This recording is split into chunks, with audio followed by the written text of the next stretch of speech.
ক্ষত শুকিয়ে যায়, দাগ থেকে যায়, রাগের আগুন নিভে যায়, তবে ক্ষত থেকে যায়। রাগের মাথায় দেওয়া আঘাত চিরকাল রয়ে যায়, স্মৃতির মতো সাজে। রাগের তীব্রতা চলে যায়, কিন্তু তার প্রভাব অমলিন।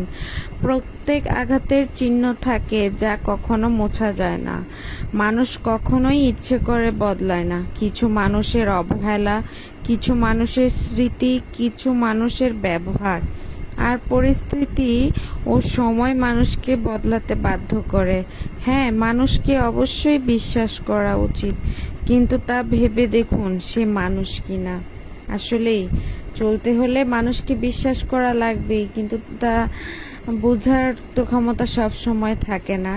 আসসালামু আলাইকুম, আপনারা সবাই কেমন আছেন? আশা করি ভালো আছেন, আমিও ভালো আছি আলহামদুলিল্লাহ। তো আমি মশলাটা দেওয়ার সময় ভিডিওটা আপনাদেরকে দেখাতে পারিনি, মেয়েটা খুব বিরক্তি করছিল।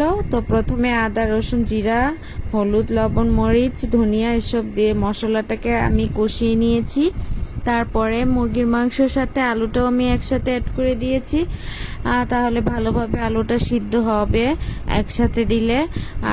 এখন এর আলুটা যে সিদ্ধ হতে চায় না, তো একসাথে আমি দিয়েছি। এখন কষিয়ে নিব কিছুক্ষণ।